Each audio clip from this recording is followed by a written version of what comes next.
Quand Laurent Gbagbo est arrivé en exil en France au tout début du mois d'avril 1982, il considérait qu'il avait d'abord une première tâche qui était de faire connaître la réalité de la situation en Côte d'Ivoire à cette époque-là, parce qu'en France, toute la classe politique française présentait Houphouët-Boigny comme le sage de l'Afrique, le chef de l'État exemplaire. Il avait été ministre de la République française, il ne faut pas l'oublier. Donc c'est d'ailleurs lui qui a créé le mot de France-Afrique, puisque en fait il a été à la fois ministre de la République française à la fin de la 4e et au début de la 5e République, et il a été également président de la Côte d'Ivoire à son indépendance. Donc quand Laurent Gbagbo va concrétiser ça à travers la rédaction de Côte d'Ivoire pour une alternative démocratique, il doit s'en prendre à une sorte de mythe qui domine en France. Cet ouvrage dont il a engagé l'écriture dès son arrivée ici en 1982, il l'a rédigé alors qu'il demeurait au 7 rue des Écouffes, dans le quartier du Marais, dans le 4e arrondissement de Paris. Et bon, il est resté là-bas jusqu'à juillet 1983. Bon, après, on s'est retrouvé ici, d'ailleurs, dans cet appartement où il a passé l'essentiel de son exil, puisqu'il est rentré le 13 septembre 1988. Je me souviens exactement qu'il est arrivé ici le 8 juillet 83. Il avait donc relu les épreuves de ce livre ici, avant sa publication en septembre. C'est un historien, Laurent Gbagbo, et donc il fait un petit peu l'histoire de ce qui va conduire au parti unique, parce qu'au fond, le fameux sage, comme on disait, Houphouët-Boigny, Félix Houphouët-Boigny, en fait, a instauré le parti unique en Côte d'Ivoire, donc un régime totalitaire, usant de faux complots. D'ailleurs, Laurent Gbagbo les avait justement dénoncés, ces mécanismes, notamment à travers son père, qui lui-même avait été arrêté en 1964. Et d'ailleurs, je crois que son père lui avait dit en partant, vraiment, si on m'arrête, c'est qu'il n'y a pas de complot. Ce sont des faux complots. Un auteur a dénoncé ces faux complots quasiment 20 ans après, avec un peu plus d'éclat, je dirais, médiatique. Mais Laurent Gbagbo avait, dès le départ, bien tracé les méthodes de gouvernement, les méthodes d'exercice de pouvoir du Félix Houphouët-Boigny. Beaucoup de gens ignorent que, alors qu'on le présente comme quelqu'un d'extrêmement pacifique, il a quand même... il est responsable du massacre de population dans la région de Gagnoa et qu'en fait, et ça c'est reconnu sous Bédier, qu'en fait quand même 4000 morts, et ça se passe en 1970. Un citoyen originaire d'ailleurs de l'ouest de la région de Gagnoa, Kragbe, avait voulu créer un parti et il a été arrêté finalement, il est mort aussi à la fin des années 60. Donc tout cela, c'était des méthodes de gouvernement qui étaient qui étaient occultées véritablement en France. Et quand Laurent Gbagbo met tout ça sur papier en 1983, c'est quand même un choc par rapport à la classe politique française. Et dans ce livre, bon, outre l'histoire de l'instauration du parti unique en Côte d'Ivoire par Félix Houphouët-Boigny, il esquisse aussi des programmes hein, dans la dernière partie de son livre. On voit d'ailleurs des grandes orientations de son projet politique marquées par...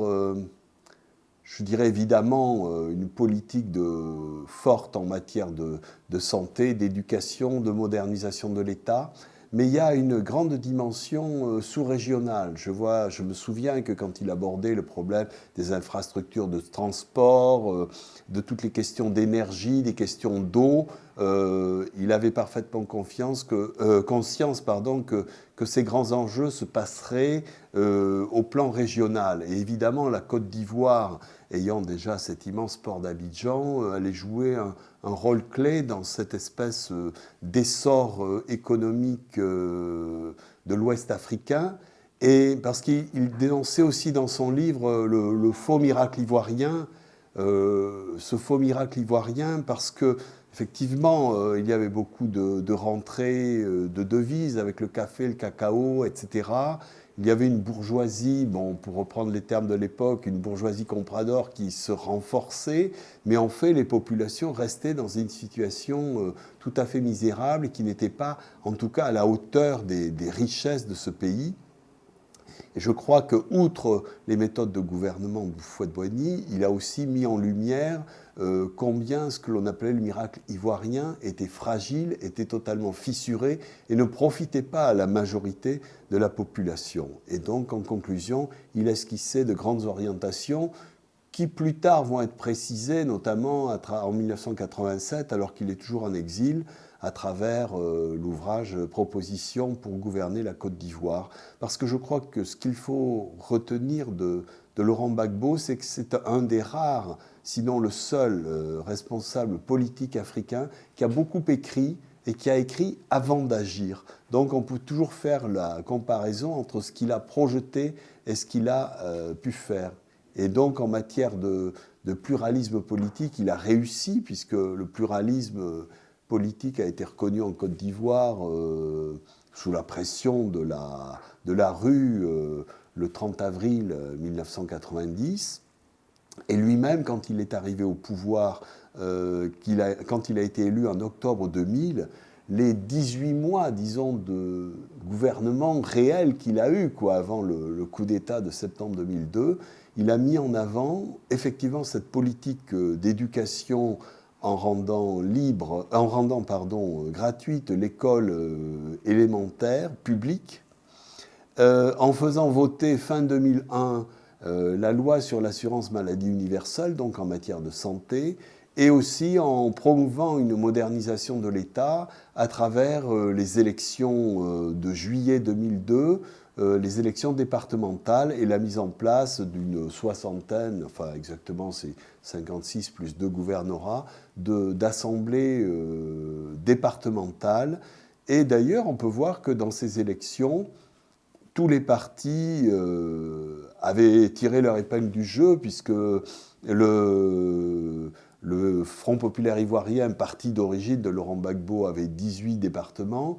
Le PDCI de Henri Konan Bédié en avait 18. Le RDR de Alassane Ouattara en avait 10. Et l'UDPCI de Robert Gueï, l'auteur du putsch de décembre 1999, en avait 4. Et les autres étaient dirigés par des alliances entre ces partis.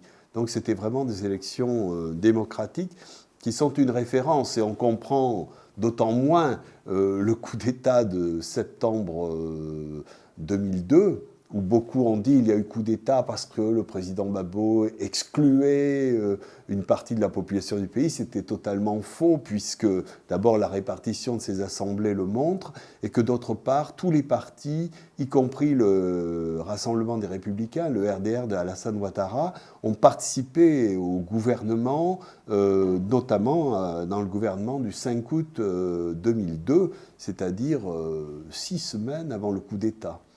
Et évidemment, pendant les années que nous avons passées ensemble, il a considérablement influencé mon engagement, enfin plus que mon engagement, les formes de mon engagement politique.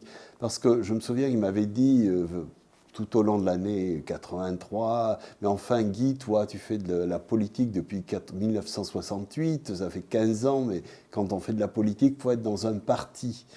Et moi, évidemment, j'étais encore marqué par la radicalité de 68 et j'ai adhéré au petit parti né de la lutte anticoloniale qui était le Parti socialiste unifié, qui était à l'époque en déshérence. Il y avait pratiquement 2000 adhérents et Huguette Bouchardot, qui était ministre du gouvernement de gauche, qui était la seule représentante de ce petit parti. Et je dois dire que alors que souvent les journalistes m'ont présenté comme le responsable du Parti socialiste qui avait en quelque sorte parrainé l'arrivée du Front populaire ivoirien et de Laurent Gbagbo dans l'international socialiste, à ceux-là, je veux leur dire que c'est exactement le contraire qui s'est passé, puisque c'est plutôt Laurent Gbagbo, c'est pas plutôt, c'est Laurent Gbagbo qui m'a fait aller vers les partis politiques en France et m'a lentement poussé vers le socialisme ou la social-démocratie, que je trouvais à l'époque bien molle, parce que j'étais encore marqué par cette radicalité de 68. Je n'ai adhéré finalement au Parti socialiste qu'en 1991, et c'est vrai que pendant toute la période officielle d'opposition du Front populaire ivoirien, moi-même, j'étais délégué national du Parti socialiste, et c'est vrai qu'à ce moment-là, nous développons à travers le Parti socialiste et surtout aussi la Fondation Jean Jaurès des relations de solidarité avec le Front populaire ivoirien, essentiellement d'ailleurs jusqu'à l'élection de Laurent Gbagbo en octobre 2000. Voilà. Laurent Gbagbo est un homme politique, mais il est aussi très marqué par sa formation d'historien. Et donc je me souviens que pendant l'exil, il a notamment pu bénéficier du don de certains documents par Jacques Bollin.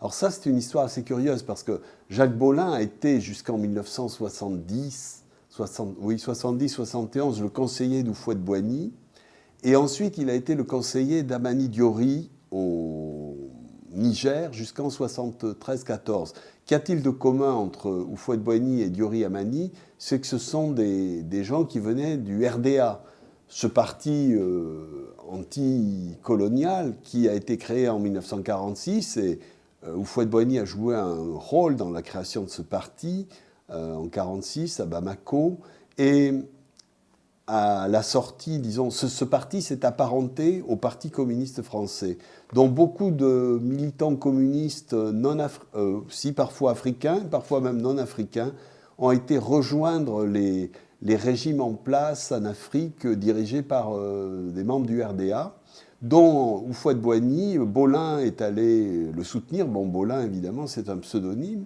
Je crois ne pas dire d'erreur en disant qu'il avait été membre du Parti communiste égyptien.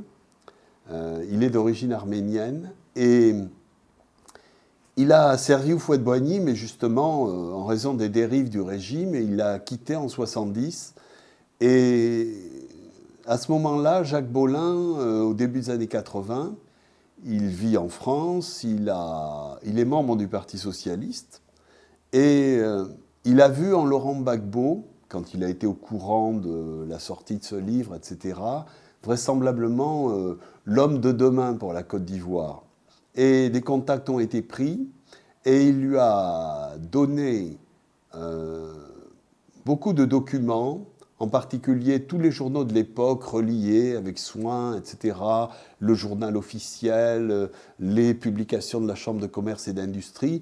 Et je vois encore Laurent Gbagbo passer des nuits et des nuits ici à relire ces documents reliés. Bon, moi, à l'époque, je partais au travail avant 8 h du matin, et il m'arrivait, en partant au travail, de croiser Laurent Gbagbo, l'historien, qui venait de passer la nuit à se nourrir de tout cela et qui allait se coucher, alors que le jour allait se lever. Voilà, je crois que ça caractérise bien d'abord le souci d'exactitude qu'il avait lorsqu'il écrit, et aussi, je crois qu'il a beaucoup tiré de l'expérience passée pour le propre exercice de son pouvoir. Voilà. En tout cas, pendant tous ces échanges qu'on a pu avoir au cours de ces années 80, j'ai pu constater que Laurent Gbagbo, tout en étant clairement un homme de gauche et en ayant des relations, quoique les relations étaient assez ténues avec le Parti socialiste pendant ces années 80, il avait participé au congrès de 1983 du Parti socialiste. D'ailleurs, c'est assez drôle parce que comme c'était un parti clandestin, le PS ne voulait pas prendre trop de risques parce que le PS était au pouvoir. Et donc, je me souviens qu'il a participé au congrès de Bourg-en-Bresse en tant que journaliste. Et il était censé être journaliste d'une revue que j'animais à l'époque, Libération Afrique. Et d'ailleurs, j'ai toujours le badge, je pourrais vous le montrer, Laurent Gbagbo, Libération Afrique. Je me suis rendu compte que, bon, évidemment, toute sa sympathie allait à François Mitterrand, en particulier à Pierre Mauroy, qui avait été le premier Premier ministre de François Mitterrand. Mais dans sa lutte, il avait bien conscience que l'État français était en parfait partenariat avec Houphouët-Boigny. Et d'ailleurs, lui-même l'a vécu, puisque pour avoir son statut de réfugié politique, il lui a fallu plus de 3 ans. Ce qui veut dire qu'il posait un vrai problème, parce que avoir un statut de réfugié politique signifiait que le régime de Houphouët-Boigny n'était pas un régime démocratique. Et il a obtenu en seulement courant 85, alors que ce statut lui avait été refusé en 82, quand il est arrivé et qu'il a fait sa demande. Il a donc déposé un recours au début de juillet 82, et l'État, je dirais qu'il n'a été statué favorablement à cette demande que plus de 3 ans après. Donc Laurent Gbagbo, tout en étant un homme de gauche, ne se faisait pas beaucoup d'illusions sur le fait que la gauche française puisse participer à la réussite de sa lutte. C'est-à-dire qu'il comptait effectivement essentiellement sur ses propres forces, sur les forces ivoiriennes. Et d'ailleurs, à l'époque, même quand Houphouët est en difficulté, dans les années 87, etc., financièrement, c'est essentiellement la France qui lui amène énormément de flux financiers qui lui permettent de tenir. Donc c'est contre-productif pour Laurent Gbagbo, mais malgré tout, Laurent Gbagbo n'a jamais dénoncé cette attitude de la part de la gauche française. Alors, je crois qu'il a toujours été de ceux qui pensaient que, bon, c'est mieux que la gauche soit au pouvoir en France parce qu'on peut penser qu'il y aura moins de coups tordus qu'avec la droite, mais à part ça, il a toujours pensé que c'était les Africains eux-mêmes, au niveau des luttes dans leur pays, qui arriveraient véritablement à remettre en cause les systèmes totalitaires qui étaient en place à l'époque. On peut effectivement analyser les choses en voyant que quand François Mitterrand devient le premier président de gauche de la Ve République, il y a un immense espoir en Afrique. Et de surcroît, le ministre de la Coopération qui est nommé, Jean-Pierre Cot, fait des déclarations assez, même pas assez, très critiques vis-à-vis de certains régimes en Afrique, régimes totalitaires. Bon, il voit discrètement des oppositions clandestines, mais à cette époque, on est encore à l'époque du monde bipolaire, et donc tous ceux qui luttent pour la démocratie en Afrique sont rapidement assimilés à de dangereux communistes qui vont faire basculer, qui peuvent faire basculer les États d'Afrique dans le camp de l'Union soviétique.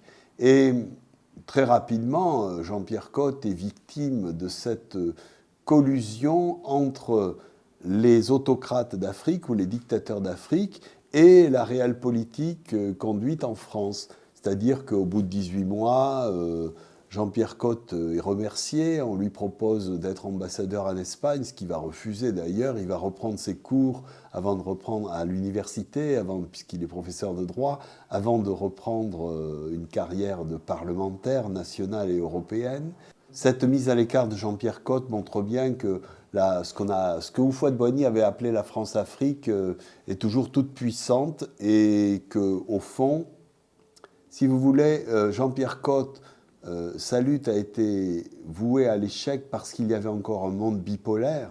Mais aujourd'hui, où nous sommes où le mur de Berlin est tombé depuis maintenant plus de 20 ans, on s'aperçoit que l'Afrique reste encore, sert encore à nourrir le rêve de puissance de la France. On le voit évidemment au plan politique, à travers les votes à l'ONU, l'influence diplomatique de la France est liée à son ancien empire colonial. D'ailleurs, c'est pour ça que la France est membre du Conseil de sécurité de l'ONU, comme d'ailleurs la Grande-Bretagne.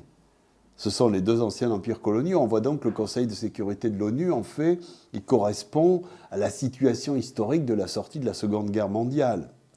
Et donc, la France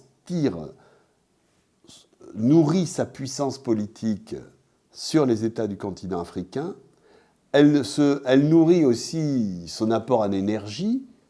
Total enlève quand même plus du tiers de son pétrole dans le golfe de Guinée. Et également Areva au niveau de l'uranium, où plus de 40% de l'uranium vient d'Afrique, essentiellement du Niger, aussi de la Namibie. Et on sait que quand il y aura la mine d'Imouraren qui va commencer à être en exploitation au Niger dans les 2-3 ans à venir, la capacité d'exportation du Niger sera plus de 2 fois supérieure. Et cette mine étant la seconde mine du monde, on verra que en matière d'énergie, la France a absolument besoin de l'Afrique et que d'autre part, ces multinationales à ancrage français font leurs marges bénéficiaires les plus remarquables sur le continent africain. Je veux parler de Bolloré, de Bouygues, les secteurs bancaires, la BNP, la Société Générale ont des filiales partout.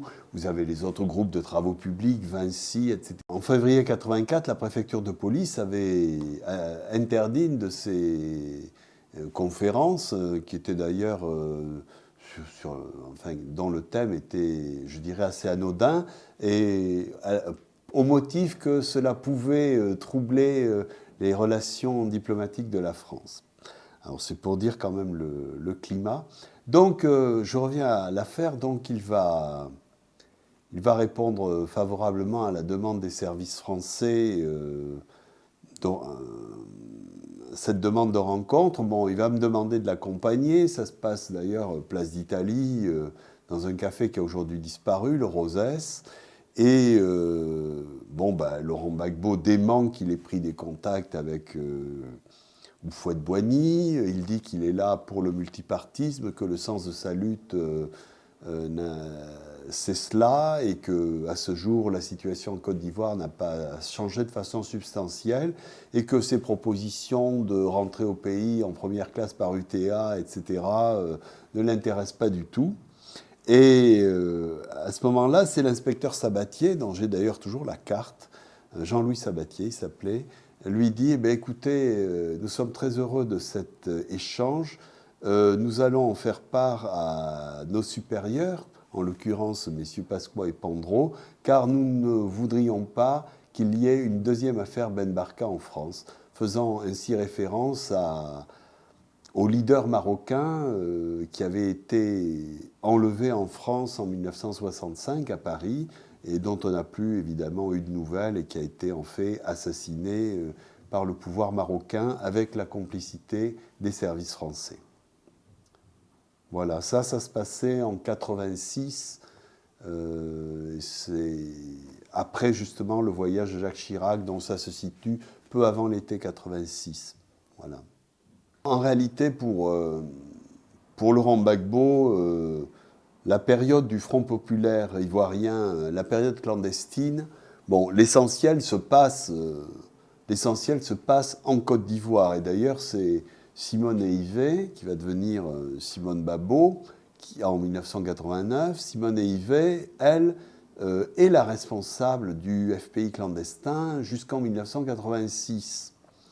Lui, ici, évidemment, il mobilise les Ivoiriens de la diaspora, même s'il considère que ce n'est pas une tâche prioritaire, il le fait à travers des conférences. Et ils vont même structurer le mouvement d'initiative pour les droits démocratiques, le MID. Et également, il y a une structure du FPI clandestine qui existe pendant toutes ces années. Mais je me rappelle très bien que il a quitté donc la France le 13 septembre 1988, et moi je l'ai retrouvé pour la première fois en Côte d'Ivoire en février 89, et je me souviens qu'il m'avait dit dans un grand sourire, « Tu sais maintenant, Guy, dans la seule section de Cocody du Front populaire ivoirien, il y a autant de monde que dans tout le pays quand j'étais en exil en France. » Donc, ce qui veut dire que pour lui, évidemment, le changement se passait avant tout sur place, sur le terrain, et je pense que c'est ce qui l'a motivé pour rentrer, malgré sans doute les réticences de certains. Lui voulait rentrer parce qu'il avait le sentiment qu'il avait accompli ici le travail qui lui était imparti pendant l'exil, à savoir faire connaître la réalité de la situation ivoirienne sous Houphouët-Boigny, et aussi avoir à peu près esquissé un programme de gouvernement. Et ça s'est fait en 87, donc son retour d'exil en 88, c'est quelque chose de tout à fait cohérent.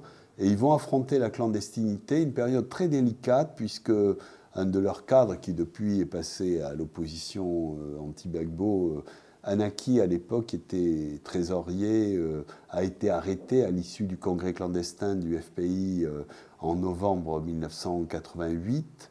Et Laurent Gbagbo a vécu avec Simone, qui était devenue son épouse et qui était évidemment un cadre dirigeant du FPI. Ils ont connu énormément de tracasseries administratives, de mise en résidence surveillée, etc. pendant toute cette période jusqu'à, disons, le 30 avril 1990 où le Front populaire ivoirien va être reconnu légal. Mais je dois dire que le Front populaire ivoirien avait déposé, et c'était très courageux, sa demande de légalisation avant même que le pluralisme soit reconnu en Côte d'Ivoire. C'est un fait qu'on ne sait pas souvent. Et en fait, ils avaient fait leur demande dès, je crois, février 90. Voilà. Alors qu'officiellement... Et ils avaient argué du fait que la constitution ivoirienne disait que les partis politiques concouraient à la vie politique, ce qui voulait dire qu'il n'y avait pas constitutionnellement de parti unique. Donc ils ont joué sur ces contradictions, ils ont fait leur dépôt, leur demande de reconnaissance avant même que le pluralisme politique soit légalisé. Le Front populaire ivoirien va adhérer à l'Internationale socialiste au congrès de Berlin en 1992. D'ailleurs, quand Pierre Mauroy, l'ancien Premier ministre français, va devenir président de l'Internationale, il le sera d'ailleurs jusqu'en 1999, et je dirais que c'est le premier parti avec... de cette nouvelle génération de partis socialistes ou sociodémocrates qui naissent en Afrique, qui va adhérer. Jusque-là, il y avait le Parti socialiste sénégalais, quelques partis du Maghreb, il y avait aussi le parti, les travaillistes de l'île Maurice. Mais en fait, il y avait très très peu de partis du continent africain, puisque si on les compte en 1992, il y en a 8. Et quand Pierre Mauroy quittera la présidence de l'Internationale, le comité Afrique de l'Internationale est véritablement constitué et il y a plus d'une vingtaine de partis. Et le Front populaire ivoirien a été un peu une référence pour tous les nouveaux partis. D'ailleurs, dès novembre 1994, le Front populaire ivoirien accueille la tenue d'un comité Afrique de l'Internationale. Et d'ailleurs, à l'époque, il y a des partis qui sont représentés du Gabon, notamment, avec Agonjo. Il y a le PAICV du Cap-Vert. Il y a évidemment toujours le Parti socialiste sénégalais, qui à ce moment-là co-préside le comité Afrique avec le Portugal, avec M. Guterres, qui après a été Premier ministre du Portugal. Et en fait, le Parti socialiste sénégalais va présider le comité Afrique avec pour vice-président le Front populaire ivoirien à partir du Conseil de Rome de l'Internationale qui a lieu en janvier 1997. Donc je me souviens qu'à cette époque, on a fait, quand je dis on a fait ou nous avons fait beaucoup de rencontres entre la Fondation Jean Jaurès, qui était aussi présidée par Pierre Mauroy, et beaucoup de partis socialistes ou sociodémocrates d'Afrique. Je dirais que ça a été notre principale occupation à l'international, à la Fondation Jean Jaurès, entre ces années, à partir de 1992.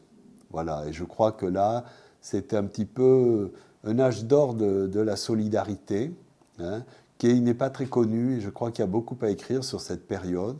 Je dirais qu'aujourd'hui, j'estime que cette dimension de solidarité entre les partis n'a pas progressé comme on aurait pu l'attendre. Il y a eu parfois un peu de repli sur les luttes nationales. Parce qu'effectivement, ces partis prenant de plus en plus d'ampleur sont prioritairement préoccupés par la conquête du pouvoir dans leur propre pays. Et je dirais que la dimension panafricaine ou régionale de la solidarité est parfois un petit peu supplantée par ce travail qui s'effectue au niveau de chaque État.